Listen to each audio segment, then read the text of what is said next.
Hey guys, it's Matt with the YouTube channel BleepinJeep. You guys remember the Scorpion crawler, right? Well, I've had some time to get to know it and to wheel it. It's been an incredibly great rig. Goes pretty much everywhere. But there are a few things that I would have done differently in hindsight. Some of those things I'm going to fix. Some of those I can't do anything about. So today I want to go over those and show you what I've learned.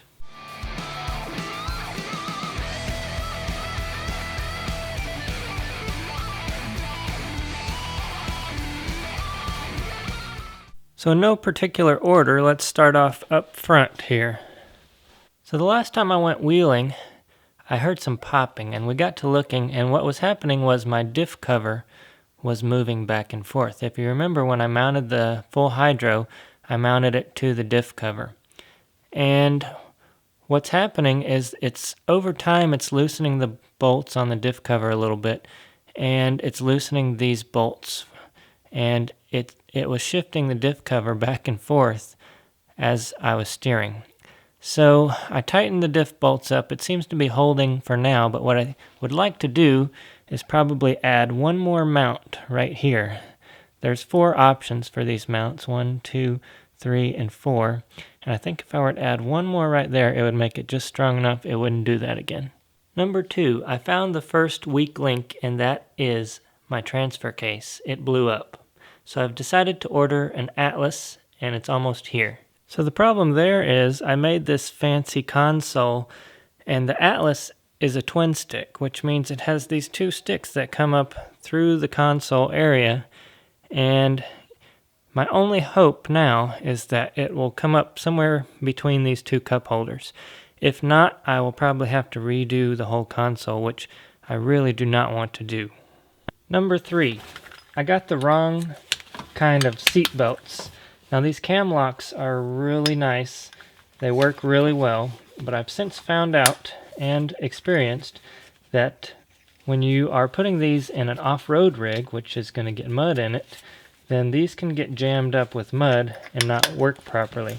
So far they're doing well, but I can tell that eventually they're going to get too much dirt and grime in there and get jammed up, and that could be dangerous. Number 4, I took a really nasty hard hit right here one day, and when that happened, it's kind of hard to see on camera, but when that happened, this whole side right here got pushed in about a ½ inch, and then it bent my dash. Now I can't really do anything about it now, but if I would have thought about it beforehand, I would have put a bar from the bottom of the dash from here all the way to the other side, and that would have helped prevent that. Number 5, I need a sway bar. Now when I got these ORIs, I was told that you could dial them in so that you wouldn't need a sway bar, but I've really been having trouble doing that. When I get off camber, it still wants to lean over to one side or the other. So I'd like to put something like an anti-rock sway bar, which is an off-road sway bar, right here on the rear axle, and that should help me keep it from tipping over side to side when I'm off camber, and also help me dial in the shocks. Number 6, I need to wrap the exhaust. I bought some of this exhaust wrap, but I never got around to wrapping it. Now the tolerances are so tight up in there, sometimes the exhaust is less than a ½ inch from the floor pan, and it gets really hot. So before I put this back in, I want to wrap it good with this tape exhaust wrap, and that will keep the heat inside and directed toward the outlet instead of all over the place. Number 7, I still need to add wheel center caps. I thought I would do without them because they always end up getting crushed anyway. But I've got these spacers in here. I think they're 1.5 inch spacers. And mud and water, muddy water, gets stuck up in there. So when I go to wash the wheel, I could wash it for 10 minutes, 20 minutes, and there would still be mud up in there. And it is really annoying because I can never get it fully clean. As soon as I drive off again, mud just starts pouring back out. Number 8, while we're down here near the tires, let's talk about the inner bead. So I can only run these tires at 8 psi, which is really too high than I would like. And the reason is, if I go any lower than that, the inner bead starts burping air. So I think what happened was I should have probably sealed this with RTV, for one thing. But 2, I should have also aired it up to 30 psi as soon as I got these bead locks mounted up. And that would have pushed all of the dirt, and that would have sealed it completely. But now I've got probably little pieces of dirt in there. I need to break it down, clean it out, and then reseat it. What's weird is it doesn't leak any air when it's sitting in here in my shop, but as soon as I go off-road and flex the tire, it'll start burping. Number 9. If you remember, I made this rear seat fold forward for storage. The problem is, once I put the seat belts in, it pretty much became useless for storage because you have to remove all the seat belts before you can even fold it up. Another mistake I made is I never sealed this storage box down here. So if mud gets on the floorboard, it'll wash under right here. And if mud gets up here, it'll kind of blow off. Or whenever I wash it, it'll just wash into there. So it's really hard to wash this thing without getting mud in that storage box. So there's several things I want to do to fix this problem. First, I want to make a storage option. So instead of a seat, when I don't have more than 2 passengers, I'd like to be able to remove this and just have this whole area as storage. Second, I want to kind of seal this off more. So when I do have a seat, I can power wash all this out without water going right through on both sides here. So that means what I want to do is take the amp off the seat. Right now the amp is mounted to the seat. I want to move that down into the storage box. And I'd also like to see if I can put the subwoofer down here, because where the subwoofer is at now in the back, it really vibrates the whole thing. I think it would be better in here. Number 10. I always meant to do this, but I just haven't got around to it yet, which is to make like a storage rack back here. I don't feel comfortable just putting stuff on top of the gas tank. But to do that, I'm probably going to need to move the power tank onto the storage rack, and I'll need to have it be able to pivot up or something in case I need to get to the fuel pump. That tool tray needs to somehow accommodate a system of storing my tools like I did in the past, which was a foam cutout. That way you could tell when each one of your tools was missing, and before you went on the trail, you can make sure you had everything. Unlike now, where I just put them in a bag, and you never know if you have the right tools in that bag. And number 11, last but not least, the paint is too dark. It's really hard to tell, but it's a vibrant kind of shade of green. A dark, vibrant shade of green with metallic flake. But if you didn't know any better, you'd think it was black. But it's too late now to go back and change it. I've learned to like it.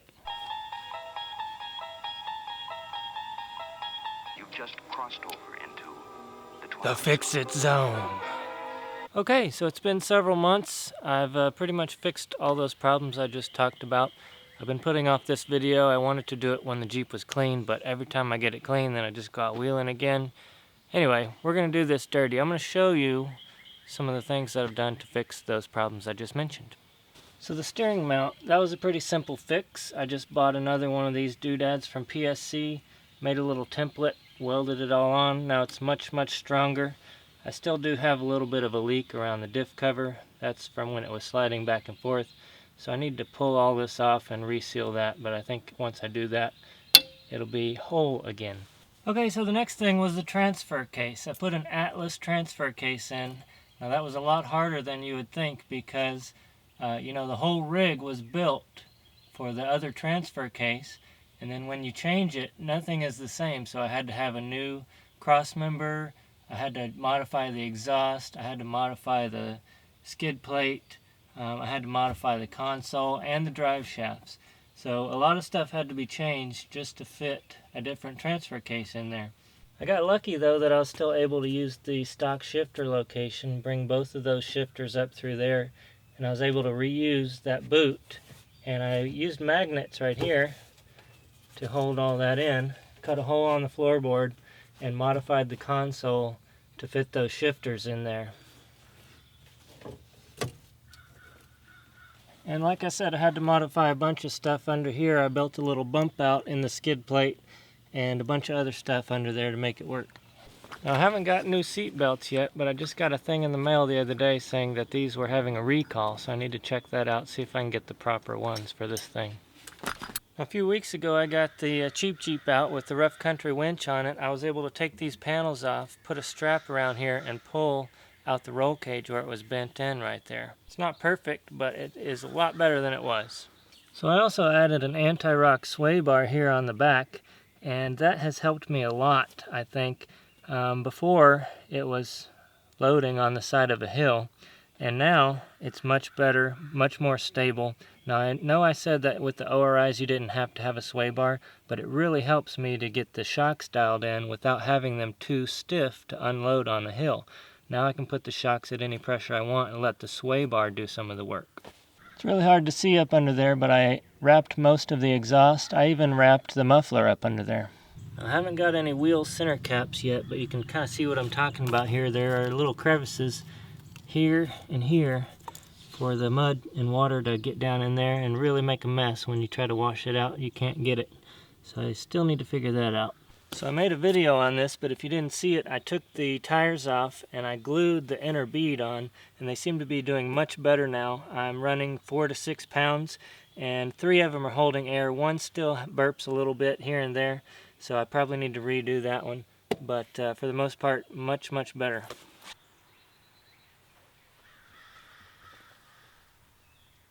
So check this out. I made this storage area here. This is real handy when you're doing some overlanding type stuff. I've even put some hooks here so that I can strap stuff down on top of this plate. And of course this comes out and you can put the seat here if you want to. It also folds up just like the seat does. And underneath there I've got my subwoofer. Under that is the amp, and on this side is the battery, and over here is an inverter. And I've also welded a lip around the entire thing to keep the water out. So now when the water and the mud comes up here, it kind of stops on that lip. It's still kind of a pain in the butt to wash this out, but it's much better than it was before, where the water would just roll down off into there. Now the coolest thing I've done yet is this storage area. I made a video on it. If you haven't seen it, you really need to go check it out.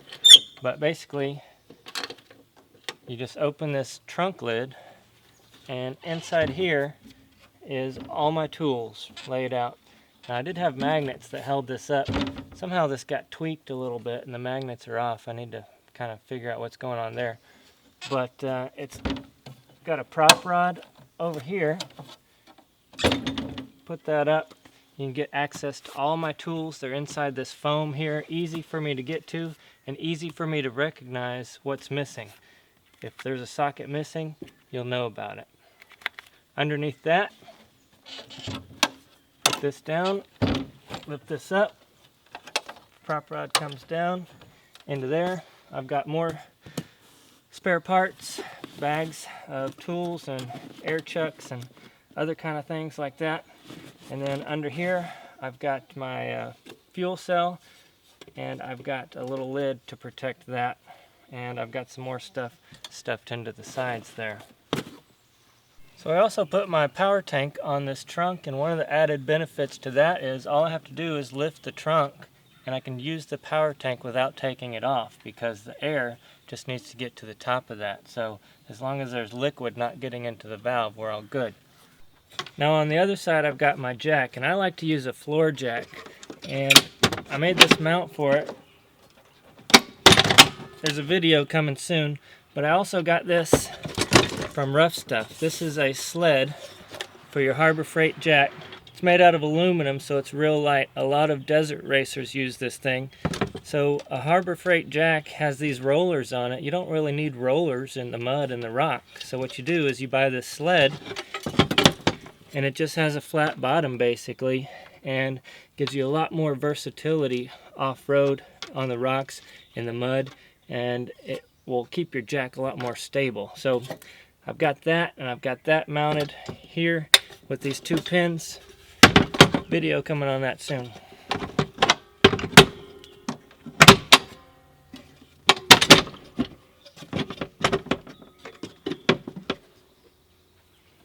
So I also added a handle up here and on the other side, and some traction tape down on the bottom, which really does help. I didn't think I would need this handle, but it does help a lot, especially for people who are not used to getting in this thing. Now the only other thing I can think of is these front lower link bars are starting to bend. Now these are 1/4 inch thick, 2 inches in diameter, and they're still bending. So I might try some aluminum ones here in the future. They are solid and they will flex and then return to normal instead of bending and not returning to normal like the steel. So I don't know why that's happening. Maybe it's just because I'm coming down too hard on the rocks, or maybe there's some really strong forces on these things.